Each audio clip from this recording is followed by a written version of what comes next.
Chalo guys, hi. So suppose let's discuss about Python syllabus first of all. Let me come down. This is my syllabus copy, Python syllabus copy. So suppose in that our first chapter is of introduction to Python chapter.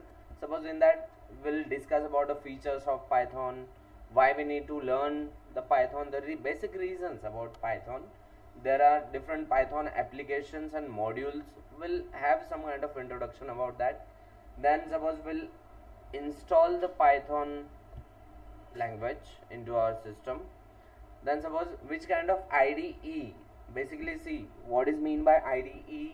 IDE stands for integrated development environment, जहाँ पे आप आपका Python को code actual में लिखोगे और उसको properly run करके देखोगे, that is called as IDE.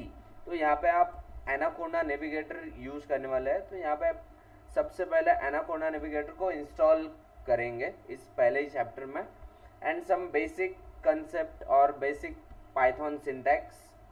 And suppose after that, suppose we'll see some basic examples of Python. Okay, now the second chapter will be Python variables. इस chapter के अंदर variables के बारे में पूरा जानकारी लेंगे कि वेरिएबल डिक्लेरेशन के रूल्स क्या होते हैं, किस किस तरीके से आप वेरिएबल को डिफाइन कर सकते हो. Okay, all this kind of stuff. Third one is Python operators. So basically mainly we have four types of operator: arithmetic operator, assignment operator, logical and comparison operator. We'll see in detail. Fourth chapter is decision making. In that suppose all the if else else if conditions will be there. So suppose we'll learn all this kind of stuff. Fifth chapter is loops. See, basically we have normally we have three types of loops: for loop, while loop, do while loop. But in Python we'll have only for loop and while loop. So we'll discuss about this in detail into the fifth chapter called as loops. After that, from sixth chapter we are having Python data types. So first data type is number. देखो data type का क्या मतलब होता है. अगर आप कोई particular value को स्टोर कर रहे हो किसी पर्टिकुलर वेरिएबल के अंदर, तो वैल्यू कौन से टाइप का है, क्या वो नंबर है या फिर क्या वो स्ट्रिंग है, ये अलग अलग डेटा टाइप्स आपके पास है. तो हम हर चैप्टर में अलग अलग डेटा टाइप्स सबसे पहले सीखने वाले हैं इन डिटेल, इसलिए ये पूरा इंडिविजुअल चैप्टर्स कंसिडर किया है. देखो इंटरव्यू या फिर आपके एग्जाम में आप लोगों को इस डेटा टाइप्स के ऊपर कंपलसरी क्वेश्चन पूछे ही जाते हैं. अगर आप किसी भी पाइथन के इंटरव्यू के लिए जाओगे तो ऐसा कभी नहीं होगा कि आपको पाइथन डेटा टाइप्स के बारे में पूछा ही ना गया हो. They will ask you the properties of list, they will ask you the difference between set and dictionary. इस पर्टिकुलर स्ट्रिंग के अंदर कौन कौन से फंक्शंस है, अगर मुझको किसी स्ट्रिंग को किसी दूसरे केस में कन्वर्ट करना है तो फिर क्या करना होगा. So at that time suppose you just need to give lot of information about this particular kind of data types. Okay, now after this suppose we'll have Python functions. देखो यहाँ से एक्चुअल उप्स कंसेप्ट स्टार्ट होता है अपना. Oops concept के अंदर सबसे पहला concept है functions वाला. Functions को मेथड्स भी कहते हैं. तो उप्स कंसेप्ट को अपन ने दो पार्ट में स्प्लिट किया है, एक बेसिक पाइथन में, एक एडवांस पाइथन में. तो बेसिक पाइथन के अंदर अपन सिर्फ फंक्शंस लेते हैं. इसके अंदर भी दो टाइप के फंक्शंस है, user defined function, predefined functions like that. And OOPS concept के जो बाकी का जो स्टफ है that will going to see into advance Python. Okay, then next chapter will be on regular expressions. देखो regular expression का use होता है कि सपोज अगर मैंने आपको एक फॉर्म फिल करने के लिए कहा, उस फॉर्म के अंदर अगर आपको पूछा गया है एंटर योर नेम और आपने अगर वो 1 2 3 4 कह दिया, तो 1 2 3 4 आपका नाम है क्या? नहीं. तो उस सिनेरियो में उस एप्लीकेशन ने आपको प्रॉपर एरर शो करना चाहिए कि सर आप प्लीज आपका प्रॉपर नेम दीजिए, ये नाम आपका गलत है. तो ये जो कुछ चीजें होती है बैकग्राउंड में, that is mainly happen because of this regular expression concept. Understood? So suppose we'll see this in detail. Suppose RE functions, regular expression के अलग अलग functions we are going to see in this chapter. Different meta characters, different special characters also we are going to see. So lot of stuff is available into regular expression. बहुत ज़्यादा important है ये. अगर आपको कहा गया enter the password और password के अंदर कम से कम एक कैपिटल लेटर, कम से कम एक लोअर लेटर, कम से कम एक स्पेशल सिंबल, एक डिजिट और कम से कम 6 कैरेक्टर, ज्यादा से ज्यादा 20 कैरेक्टर होने चाहिए. तो ये जो कुछ आप रूल सेट करते हो, ये रूल सेट करने का काम जो होता है उसको कहते हैं पैटर्न क्रिएट करना. तो ये पैटर्न क्रिएट करने का काम रेगुलर एक्सप्रेशन में किया जाता है by using Meta characters end special characters. Okay, चलो now we'll have the next chapter on operating system, Python operating system module we'll learn. After that suppose we'll learn Python date and time module. बहुत सारे module सीखने वाले हैं. यहाँ पे date end time module का काम होता है कि सपोज आपका सिस्टम का जो कुछ डेट एंड टाइम है उसको वो प्रॉपरली हैंडल करेगा और जो कुछ ऑपरेशन करना है आपको perform on the basis of date and current time. You can do that kind of operation by using this kind of module. Okay, now from after this we'll have the advanced Python. अभी देखो advanced Python में सबसे पहला chapter रहेगा mini project के basis पे. जो जो आपने core Python में सीखा है वो उन सभी नॉलेज का यूज करके आपको यहाँ पे 4 अलग अलग मिनी प्रोजेक्ट बिल्ड करना है. अभी इसमें से 2 प्रोजेक्ट अपन लेते हैं on the menu driven project. एक रहता है थोड़ा बेसिक, एक होता है थोड़ा एडवांस प्रोजेक्ट. कैलकुलेटर का प्रोजेक्ट रहेगा. After that password validation program by using regular expression. Okay, फिर lexical order by using ASCII values. देखो ये जो प्रोग्राम्स है पासवर्ड वैलिडेशन, इसको भी आप 2 वे से सीखने वाले हो, एक पॉजिटिव अप्रोच, एक निगेटिव अप्रोच. यहाँ पे लेक्सिकल ऑर्डर को भी आप 2 वे से सीखने वाले हो. Okay, after that will have random module. अभी ये रैंडम मॉड्यूल के अंदर भी आप मिनी प्रोजेक्ट सीखोगे. अभी ये एडवांस पाइथन वाले मिनी प्रोजेक्ट है. यहाँ पे generating strong password using random and RE. जैसे कि यहाँ पे पासवर्ड वैलिडेशन को भी आपने रेगुलर एक्सप्रेशन का यूज करके सीखा था, वैसे ही यहाँ पे अगर आपको पासवर्ड स्ट्रॉन्ग जनरेट करना है तो आपको रैंडम और रेगुलर एक्सप्रेशन दोनों मॉड्यूल्स का यूज करना पड़ेगा. After that generate binary string, generate 4 digit 6 digit OTP numbers. देखो जनरली आप लोगों को रोज कुछ ना कुछ OTPs आते हैं, तो वो जो कुछ OTPs है वो बैकग्राउंड में सर्वर में किस तरीके से जनरेट होते हैं उसका कोड आप यहाँ पे स्टडी करने वाले हो. Okay, after this suppose the next chapter is file handling. इसके अंदर भी एक मिनी प्रोजेक्ट रहेगा. यहाँ पे सपोज जो आपका मोबाइल का कॉन्टैक्ट एप्लीकेशन है, उस कॉन्टैक्ट एप्लीकेशन का बैकग्राउंड प्रोग्राम कैसा वर्क करता है, that we are going to see with the help of file handling concept. After this will going to learn about the exception handling. और फिर उसके बाद अभी यहाँ से उप्स कंसेप्ट चालू होगी. फंक्शन चैप्टर सीखा था अपन ने बेसिक पाइथन में, उसके बाद अभी यहाँ पे क्लासेस एंड देयर ऑब्जेक्ट्स. ये उप्स कंसेप्ट का सपोज सेकेंड पॉइंट अपन बोल सकता है. After that will have actual OOPs concept. In that inheritance, polymorphism, data encapsulation, उसी को डेटा बाइंडिंग भी कहता है, और data hiding, that we are going to learn. Okay, now after this will have some high level modules like numpy. देखो numpy का मतलब होता है न्यूमेरिकल पाइथन. इसके अंदर सभी न्यूमेरिकल कैलकुलेशन किए जाते हैं.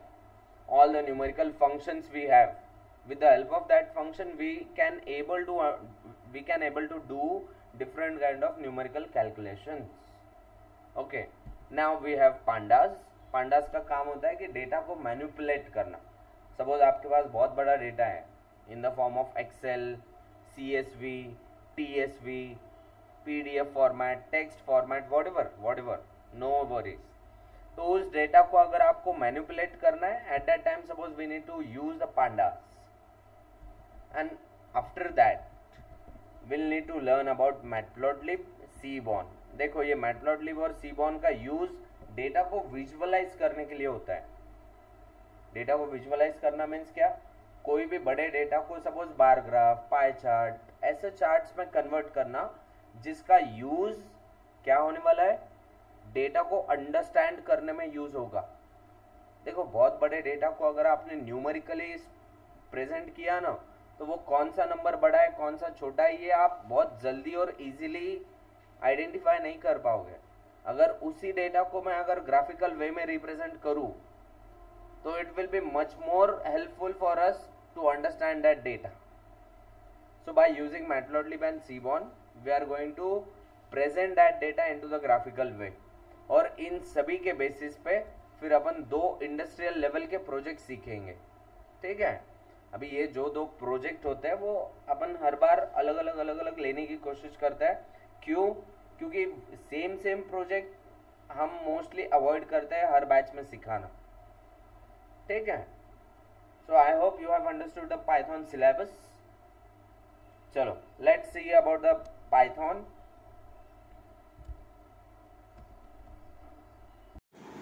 So here second point is Python is used in multiple areas such as web development, desktop application programming, data science, automation testing, machine learning, data analytics, data mining, data warehousing, etc.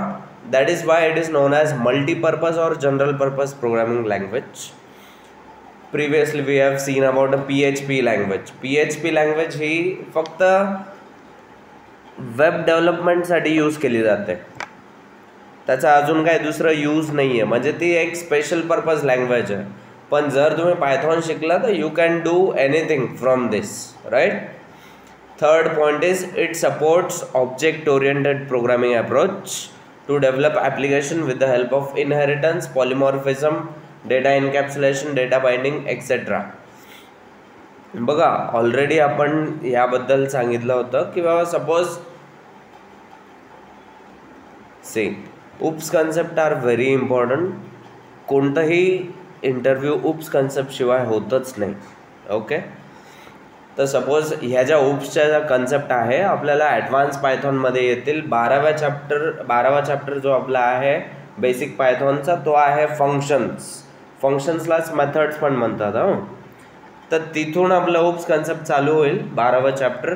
मग त्यानंतर 17-18 चॅप्टरपासून मग oops concept चालू होतील पुढे, okay.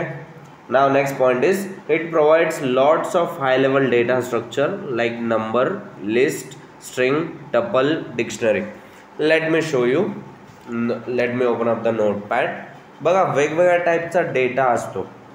जसं suppose पहिल्या दिवशी suppose थोडंसं आपण बघितलं होतं a is equal to 12. So here you can able to understand a is a variable.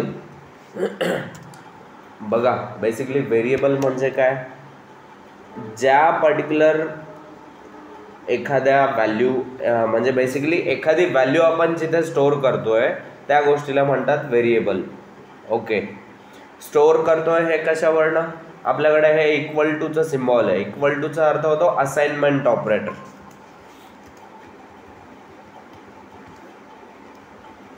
Assignment operator, okay. And 12 is your value और you can say it's a data. या डेटाचं काही ना काहीतरी टाईप आहे. बघा हा एक न्यूमरिकल टाईप ऑफ डेटा आहे, ओके. यामध्ये न्यूमरिकल टाईपमध्ये अजून 3 टाईप्स असतात.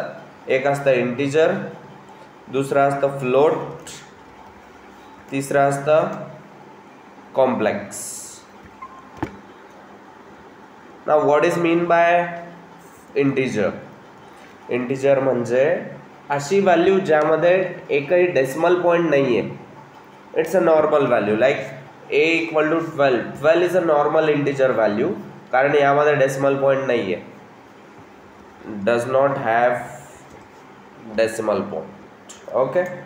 that is called as integer. next float. बघा जर मी इथे 12.5 लिहिलं तर इथे 12.5 we have the decimal point over here. So from this we can able to understand that's a float. It has decimal point, right?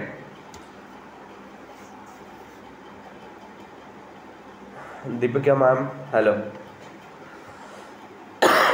बघा आत्ता आपला म्हणजे पहिलंच लेक्चर आहे, एक जस्ट ओव्हरव्ह्यू चालू आहे. ओके, मे बी असं होईल की तुम्हाला काहीच नाही समजत आहे, बट दॅट इज फाईन. तुम्हाला सगळ्या गोष्टी व्यवस्थित वन बाय वन समजतील. कॉम्प्लेक्सचा अर्थ होतो real plus imaginary number. Okay, so आपल्याला आपल्या सिलेबसमध्ये कॉम्प्लेक्स डेटा टाईप नाही आहे. आपल्याला फक्त नॉर्मल इंटिजर आणि फ्लोट दोन टाईपचे डेटा टाईप्स आहेत नंबर्समध्ये. ओके, जर सपोज मी असं लिहितोय B is equal to ball, तर हे बॉल इज अ स्ट्रिंग. बघा what is mean by string.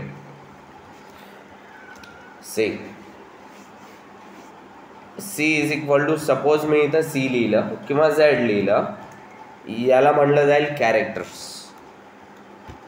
Okay, बघा मल्टिपल कॅरेक्टर मिळून जेव्हा एक वर्ड क्रिएट होतोय त्याला म्हटलं जाईल स्ट्रिंग, किंवा मल्टिपल वर्ड मिळून एक सेंटेन्स तयार होतोय, किंवा मल्टिपल सेंटेन्सेस मिळून एखादा पॅराग्राफ तयार होतोय, that all will be considered as string. Okay, single character असेल तर त्याला कॅर म्हणलं जाईल, कॅरेक्टर. अंडरस्टँडिंग. नाव सी, आपण इथे काय म्हणलंय, Python has lots of high level data structure.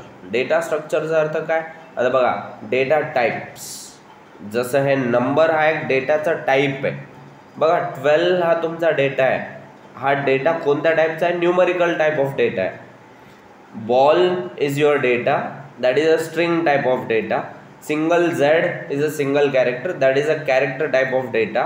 In the same way, जर तुम्हाला एका व्हेरिएबलमध्ये मल्टिपल व्हॅल्यू स्टोअर करायचे आहे, बघा आत्तापर्यंत आपण इथे B is equal to ball, C is equal to Z, single value आपण स्टोअर केली आहे सिंगल व्हेरिएबलमध्ये. जर तुम्हाला मल्टिपल व्हॅल्यू स्टोअर करायचे आहे तर तुम्हाला आयदर लिस्ट और टपल और सेट और डिक्शनरी, ह्या चारपैकी कोणतं तरी डेटा टाईप यूज करावं लागेल. बघा हे चारही डेटा टाईप आपण फार डिटेल बघणार आहे. हे इंडिव्हिज्युअल चॅप्टर्स आहे. ओके, प्रत्येकाच्या काही ना काहीतरी प्रॉपर्टीज असतात, तर आपण त्याला फार डिटेल बघणार. So we have lots of interview question on this, on the numbers, string, list, set, tuple, dictionary वगैरे. Okay, so don't worry, you will have all these things in detail. आपला 5वा chapter नंबर्सवर आहे, 6वा chapter स्ट्रिंगवर आहे, 7वा लिस्टवर आहे, 8वा टपलवर आहे, 9वा set आहे, आणि हे जे 10वं आहे ते डिक्शनरी आहे.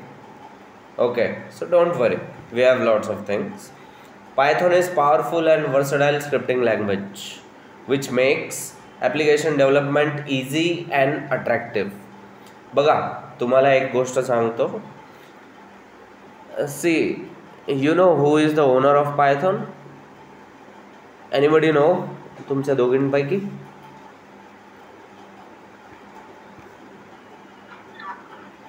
Okay, see Google is the owner of Python language. बघा आज गूगल इतकं फेमस काय आहे बरं? काय रिझन आहे की सगळे लोक गूगलला जास्त प्रेफर करतात, किंवा गूगलचे जे काही ॲप्लिकेशन आहेत त्याला प्रेफर करतात? What are the reason?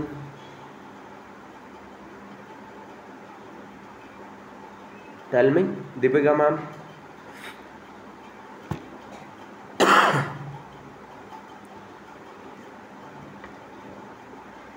Pallavi ma'am? तुम्ही यूज करता ना जीमेल वगैरे? मग गप्पाच मारायच्या आहे आज आपल्याला, डायरेक्टली शिकायचं नाही आहे लगेच फार एकदम कोडिंग विडिंग.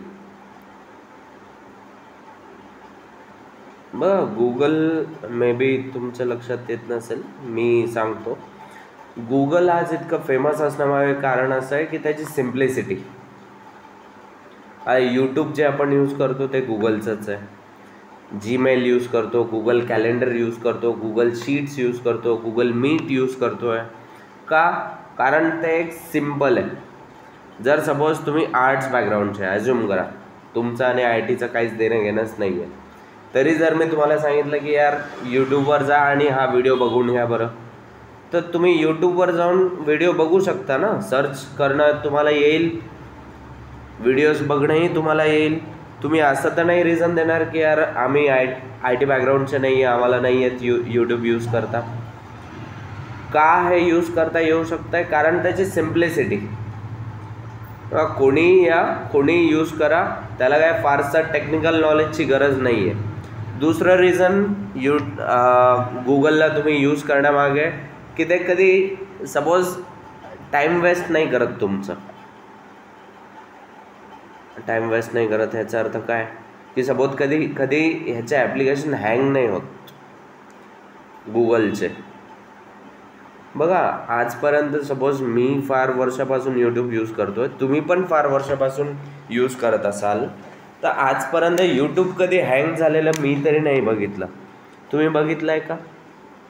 हां, बफर होतं ते, कारण ते आपल्या इंटरनेट स्पीडवर डिपेंड करतं, पण हँग तर नाही झालं आहे. तर तेच की बघा आता हे जे आहे हे जे रिझन्स आहेत, यामुळे गुगल आत्ता नंबर 1ला आहे.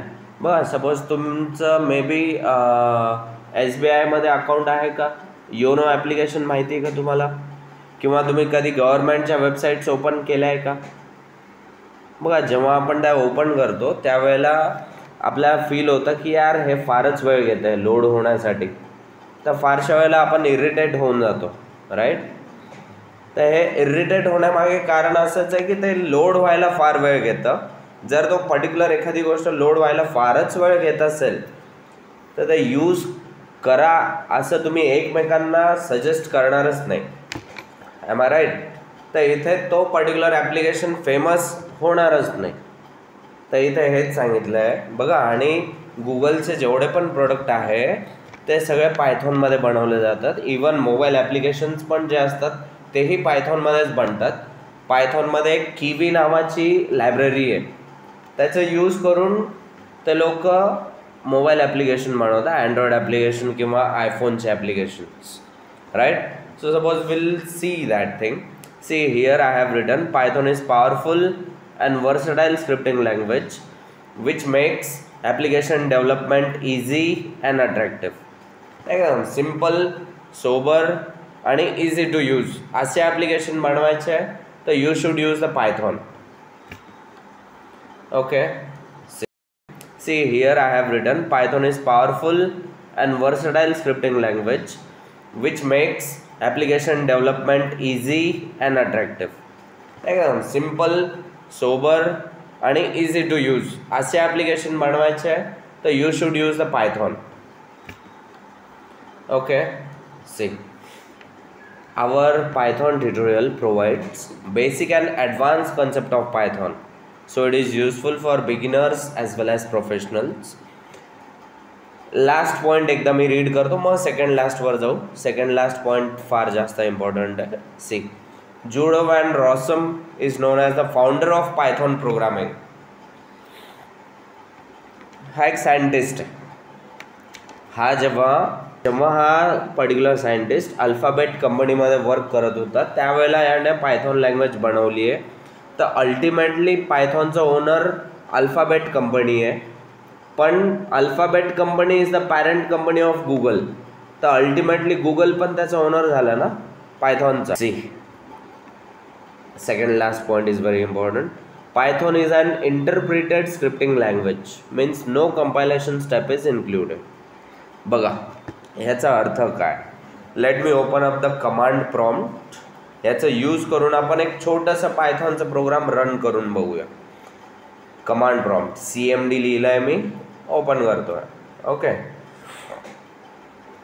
ओपन झाली black screen. Ctrl+ is the shortcut zoom करण्यासाठी. ओके, नाव सी, मला इथे फक्त पायथॉन लिहायचं आहे, एंटर हिट करायचं आहे. जसं एंटर बटन मी दाबलं तसं इथे पायथॉन चालू झालं आहे.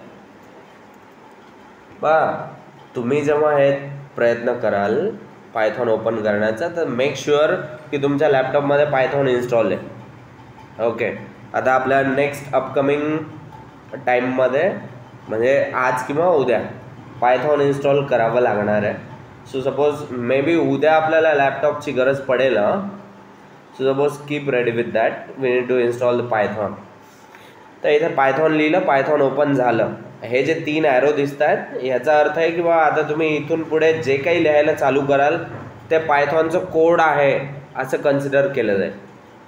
Now let see, suppose I am writing a is equal to 10, b is equal to 20, c is equal to a plus b. आणि जर मी इथे c प्रिंट करायचा प्रयत्न केला तर काय येईल बरं आउटपुट? 30. येस. सी, आता हे तुम्ही 30 येणारे आउटपुट हे कसं काय सांगितलं बघा. तुमच्या डोक्यामध्ये म्हणजे बेसिकली जसं तुमचं ब्रेन आहे तसं इथे कम्प्युटरचं जे ब्रेन असतं ते असतं ऑपरेटिंग सिस्टम. समजून घ्या, तुम्ही आधी आयडेंटिफाय केलं की एची व्हॅल्यू आहे 10, बीची व्हॅल्यू आहे 20. सीमध्ये तुम्हाला ए आणि बीचं ॲडिशन करायचं आहे, म्हणजे 10 आणि 20चं ॲडिशन करायचं आहे आणि सीमध्ये स्टोअर करायचं आहे आणि त्यानंतर त्या सीला प्रिंट करायचं आहे. तर सेम गोष्ट इथे इंटरप्रिट केली जाते. इंटरप्रिट करणं म्हणजे to understand what we have written. बघा जसं मी इथे एंटर हिट करतो तसं लगेच मला इथं 30 आउटपुट आलं.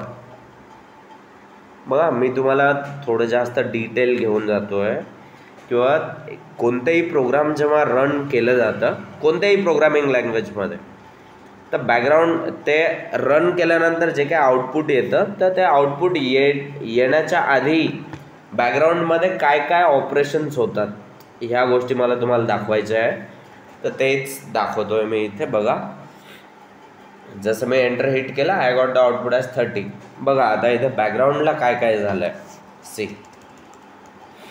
स्टेप्स मी लिहितो आहे, थोड्या वेळाने आपण लिहूया एक सोबतच. थांबा. Steps to be executed while running any program into any language. मी फक्त पायथॉन बद्दल नाही बोलत आहे. हां, सी पहिली स्टेप आहे आपली run the programme.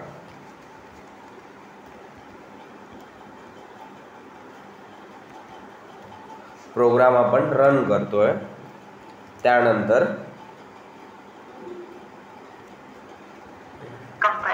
Compilation. Yes, किंवा कंपायलेशनचा अर्थ असतो की बॅकग्राऊंडला सपोज जे काही तुम्ही कोड लिहिलं आहे इथे काही सिंटॅक्टिकल प्रॉब्लेम आला आहे का. सिंटॅक्टिकल प्रॉब्लेम म्हणजे काय, लिहिण्यामध्ये काही चूक झाली आहे का. सपोज तुम्ही इथे लिहिलं प्रिंट सी आणि इथे ब्रॅकेट क्लोज करायचं विसरला, किंवा सपोज तुमच्याकडे डी नावाचं व्हेरिएबल नाही आहे, ABC आहे आणि तुम्ही सी प्रिंट करायच्या ऐवजी डी प्रिंट केलं, असं काही झालं आहे का लिहिण्यामध्ये चूक. तर ही गोष्ट आयडेंटिफाय केली जाते कंपायलेशनमध्ये to check the errors.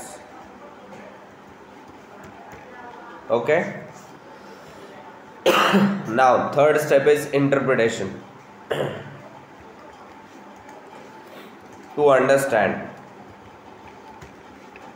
Suppose तुम्ही काय कोड लिहिलंय हे आयडेंटिफाय केलं जाईल.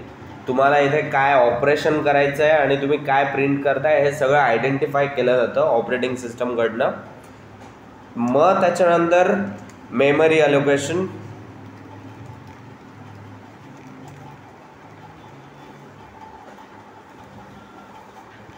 ओके, बघा suppose let me come up. बघा जर इथे आपल्याकडे एखादा इंटिजर काइंड ऑफ व्हॅल्यू आहे, जर आपल्याकडे एखादी इंटिजर व्हॅल्यू लाईक 12, तर या 12ला स्टोअर होण्यासाठी आपल्या मेमरीमध्ये 2 बाईट्सची जागा लागते.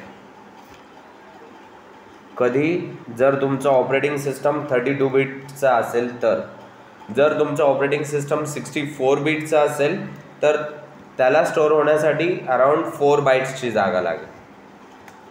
अंडरस्टँडिंग.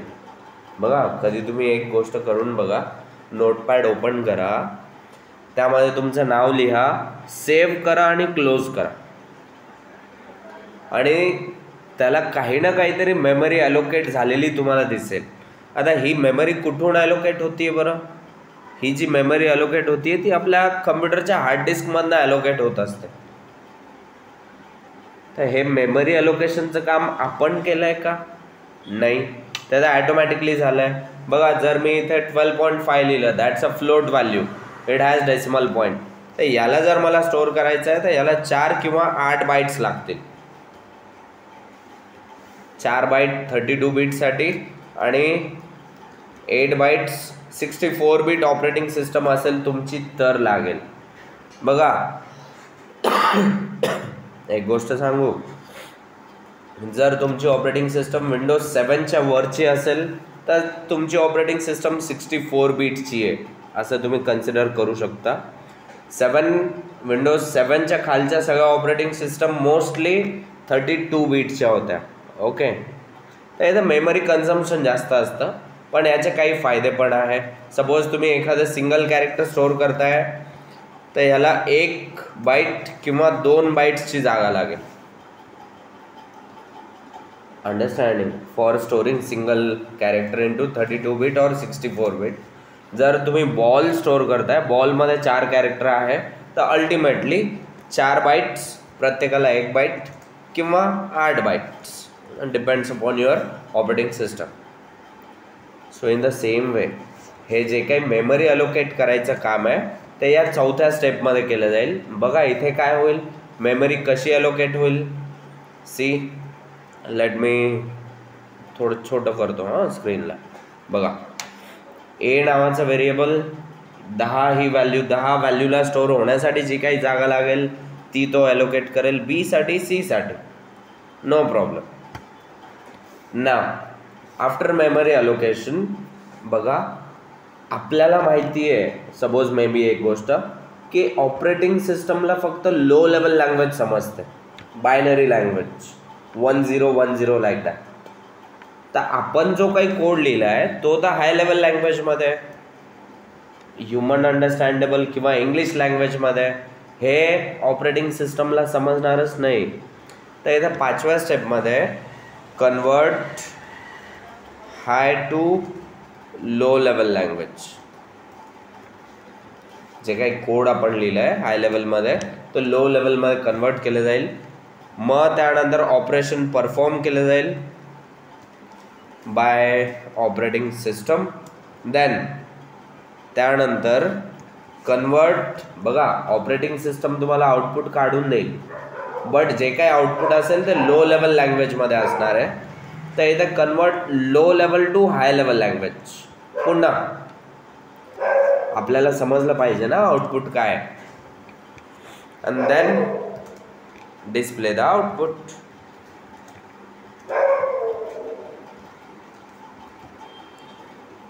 अंडरस्टँडिंग. बघा ह्या ज्या स्टेप्स आहे या प्रत्येक ऑपरेटिंग सिस्टममध्ये होतात जेव्हा तुम्ही प्रत्येक प्रोग्रामिंग लँग्वेजमध्ये होतात जेव्हा तुम्ही एखादा प्रोग्राम रन करता. But in Python we don't have this compilation step. कंपायलेशनची स्टेपच नाही आहे पायथॉनमध्ये. Okay, I am writing false over here. तर मे बी आता तुम्हाला क्वेश्चन येईल किंवा मग कंपायलेशनची स्टेप नाही आहे तर मग एरर चेक करायचं काम होतच नाही का पायथॉनमध्ये? असं नाही आहे. तर एरर चेक कोण करतं? इंटरप्रिटेशनची स्टेपच एरर चेक पण करतं. तुम्ही प्रोग्राम रन केलं, इंटरप्रिटेशन स्टेप काय करेल, 1 बाय 1 लाईन समजून घेईल की काय लिहिलं आहे आणि त्याचबरोबर तिथे काही पर्टिक्युलर काइंड ऑफ एरर आहे का हे पण चेक केलं जाईल. जर एरर असेल तर तिथे तो थांबून जाईल आणि तुम्हाला एरर डिस्प्ले करेल. अंडरस्टँड. बघा तुम्हाला एक गोष्ट सांगू, दुसऱ्या लँग्वेजेसमध्ये आणि पायथॉन लँग्वेजमध्ये काय फरक आहे. अज्युम दॅट एक प्रोग्राम आहे 100 लाईनचा. हा सपोज तुम्ही C++ लँग्वेजमध्ये लिहिला आहे. जर त्या 100 लाईनमध्ये कुठेही एक छोटंसं जरी एरर असेल तर कंपायलेशनची स्टेप लगेच तो एरर डिस्प्ले करेल आणि प्रोग्राम रन होणारच नाही. ओके, होणारच नाही. पण हीच गोष्ट जर पायथॉनमध्ये तुम्ही रन करताय किंवा 100 लाईनचा कोड लिहिला आहे पायथॉनमध्ये आणि ॲज्युम करा की 50व्या लाईनवर एरर आहे, तर स्टार्टिंगच्या 49 लाईन एक्झिक्यूट होऊन जातील, 49 लाईन एक्झिक्यूट होतील. मग 50व्या लाईनवर तो येईल आणि सांगेल की बाबा इथे इथे एरर आहे. मग ॲटलिस्ट तुमचा अर्धा प्रोग्राम तरी रन होईल किंवा जोपर्यंत प्रोग्राम बरोबर आहे तोपर्यंत सगळ्या गोष्टी रन होतील. जिथे एरर असेल तिथे जाऊन तो एरर डिस्प्ले करेल आणि थांबून जाईल. दुसऱ्या लँग्वेजेसमध्ये एकही लाईनचा कोड एक्झिक्यूट होतच नाही. Understanding everybody? Yes, just write down. Question लिहा. Question, write a question. State whether it is true or false. State whether it is true or false. Statement and give the reasons. State whether it is true or false and give the reasons. Write down the point. Statement liha. Python is an interpreted scripting language. Statement is Python is an interpreted scripting language.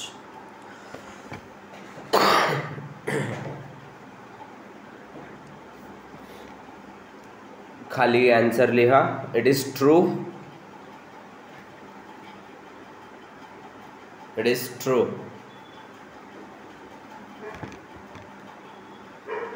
Right down one heading reason आणि त्यामध्ये मग आपल्या ह्या steps आपण लिहूया. बघा, ह्या गोष्टी तुम्हाला जेव्हा तुम्ही वर्किंगमध्ये असाल कंपनीमध्ये त्यावेळेला ह्या गोष्टी तुम्हाला माहिती आहे असं कन्सिडर केलं जातं. या गोष्टी तुम्हाला कोणी सांगत नाही तिथे कंपनीमध्ये. सो जस्ट राईट डाऊन दिस 8 पॉईंट्स. समजून लिहा गोष्टी. काय नाही समजलं तर लगेच मला विचारा. Okay. While running any program into Python,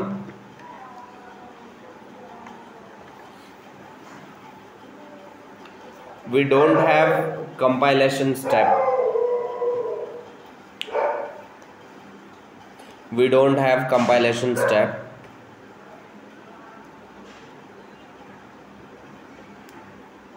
Comma, interpretation step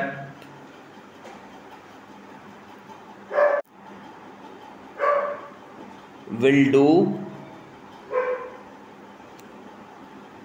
both the things. Will do both the things. Bracket मध्ये लिहा, to check the errors and to understand the code.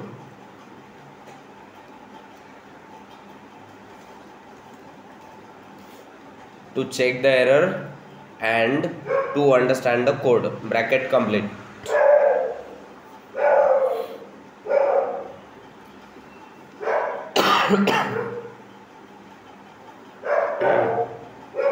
Understood, ma'am? Yes.